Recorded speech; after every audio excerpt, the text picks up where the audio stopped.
Jadi langsung aja ya, intinya apa itu 8 penyakit hati atau maksiat batin yang harus kita ketahui dan harus kita pahami. Ketika kita sudah paham, tolong amalkan. Ketika sudah Islam mendapatkan kebaikan, tolong bagikan. Insya Allah setiap kebaikan yang kita sampaikan, yang kita bagikan, akan menjadi kebaikan juga untuk kita semuanya. Jadi saya ingatkan lagi ya. Yang pertama, hasad. Apa itu hasad? Hasad itu ketika kita melihat atau saudara kita, entah kerabat kita, ya, kenalan kita, intinya orang lain lah, cakupannya orang lain. Ketika ada orang, siapapun itu, mendapatkan pencapaian di dalam kehidupannya, dan di dalam rasa atau di dalam hati kita tersampaikan, atau walaupun kita memiliki rasa sifat tidak suka atas pencapaian orang lain, maka itu disebut hasad ya. Padahal kalau muslim yang baik, kita terutama umat Islam, harusnya ketika ada saudara kita, teman kita, kenalan kita mendapatkan pencapaian di dalam kehidupannya, ikutlah bersyukur. Karena ketika kita mengikuti atau menyukuri atas apa yang didapatkan oleh orang lain, maka akan ada kebaikan-kebaikan juga untuk kita. Begitupun sebaliknya, ketika kita tidak suka atas pencapaian orang lain, itu dinamakannya penyakit hati atau hasad, maka akan ada keburukan-keburukan yang ada di dalam dirinya, ketidaktenangan, ketidakpuasan, kecemasan yang akan dirasakan oleh diri kita ketika kita memiliki sifat hasad atau tidak suka atas pencapaian yang didapatkan oleh orang lain. Terus yang kedua apa? Yang kedua, bakhil. Apa itu bakhil?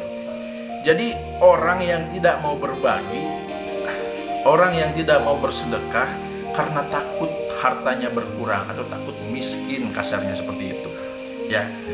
Jadi nggak mau itu yang namanya berbagi, kita mendapatkan rezeki lebih, mendapatkan gaji contohnya, apalagi mendatangkan orang gitu ya, istilahnya siapapun itu orangnya datang kepada kita membutuhkan pertolongan, itu enggan untuk berbagi ya, tidak mau membantu, tidak mau berbagi ya, intinya pelit lah gitu. Itu bakhil ya. Ya insya Allah paham lah, tidak harus diceritakan secara detail ya. Intinya orang yang takut mengeluarkan hartanya untuk berbagi karena takut miskin.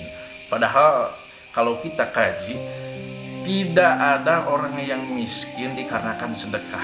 Malah ketika kita berbagi, itu harta pasti bertambah dalam hal apapun itu. Perlu diingat ya. Jadi yang ketiga apa? Yang ketiga itu hubbud dunya, cinta dunia, lupa akan akhirat. Maksudnya apa? Orang yang selalu mengejar-ngejar terus dunia tapi lupa akan mati. Padahal hakikatnya kullu nafsin dha'iqatul maut. Setiap yang bernyawa setiap yang bernyawa pasti akan merasakan kematian. Dia lupa, kejar dunia terus. Boleh saja untuk istilahnya kita bekal hidup, untuk berbagi, untuk ini dan itu sebagainya, boleh saja, tapi jangan lupa bahwa kita akan mati. Itu cinta dunia, lupa mati. Jadi itu hubbud dunia ya. Terus yang keempat apa? Ini yang keempat, takabur. Takabur itu apa? Intinya seperti ini, takabur itu selalu membanggakan diri sendiri. Nah, ketika kita menaikkan diri kita dan merendahkan orang lain, saya yang lebih hebat, saya yang lebih kuat, saya yang lebih paham, saya yang lebih pintar, apapun itu terserah, dan merendahkan bahwa orang lain ada di bawah saya, itu sifat sombong, masuk juga ke takabur. Jadi harus dihati-hatikan. Orang seperti itu hidupnya tidak akan tenang dan akan Allah turunkan derajatnya seturun-turunnya, serendah-rendahnya, baik di mata manusia, dan akan terjadi pembalasan kelak di akhirat. Sebelum istilahnya disesali ya, kita rubahlah, jangan sampai kita menyesali kemudian hari, dan jangan sampai kita merasa tinggi, merasa lebih ada di atas orang lain, seperti itu.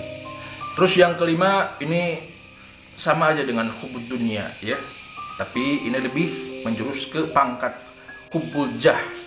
Itu artinya kita mencintai kedudukan, pangkat ya, pencapaian pangkat, kebesaran lah istilahnya.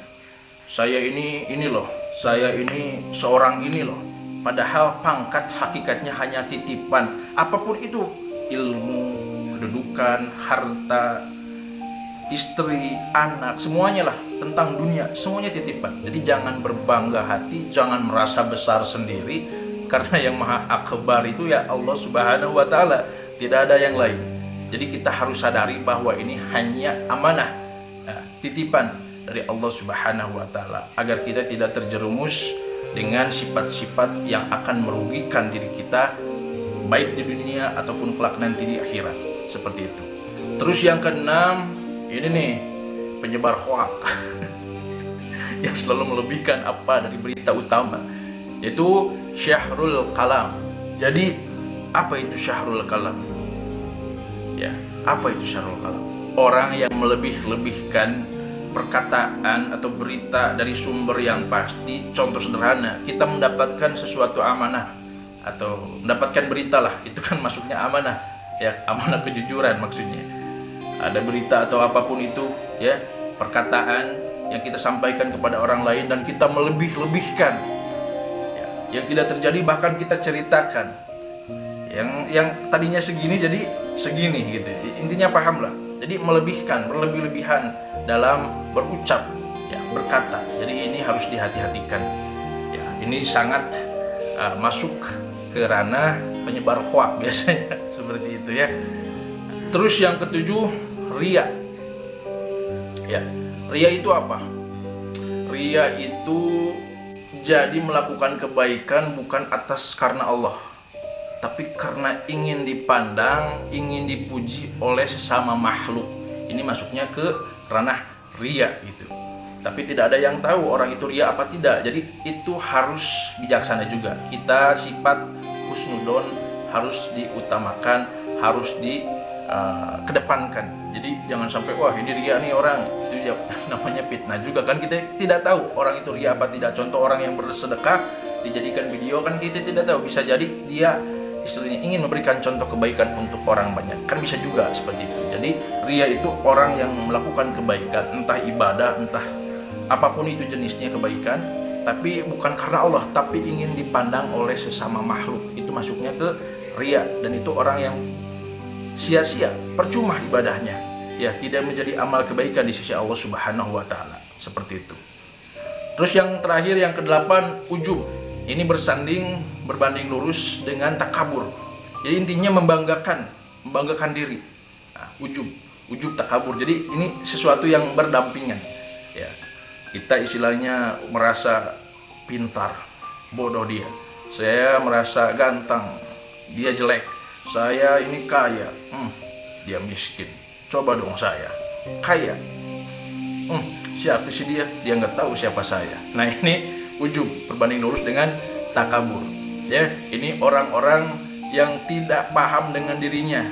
Karena orang yang sudah paham dengan dirinya, pasti dia paham dengan Tuhannya. Maksudnya apa? Orang yang sudah mengenal jati dirinya, pasti dia paham siapa dirinya dan dari mana, terus akan kemana. Nah, jangan merasa akbar, kata saya juga. Karena yang maha akbar hanya Allah Subhanahu wa Ta'ala. Jadi seperti itu. Semoga sifat-sifat yang saya sebutkan tadi bisa dijauhkan di dalam kehidupan diri kita semua, masing-masing lah. Ketika kita walaupun sudah merasakan itu semua, oh saya ternyata seperti itu, ya, ini karena suatu yang didapatkan tentu harus langsung diamalkan gitu. Jadi ketika kita mendengarkan ini dan kita merasa ada di salah satunya, nah, tolong perbaiki sama-sama lah, saya, para penonton atau subscriber atau para sedulur semua. Jadi perbaikilah, ya, jangan sampai hal-hal semacam ini bisa menjerumuskan kita ke dalam ajab api neraka. Ya, itu semua efek atau penyakit hati, maksiat batin di dunia itu bisa dirasakan efeknya saat ini juga. Di dunia pun bisa dirasakan efeknya. Ya, semoga kita tidak tergolong orang-orang yang semacam itu dan selalu memperbaiki apa yang kurang di dalam kehidupan.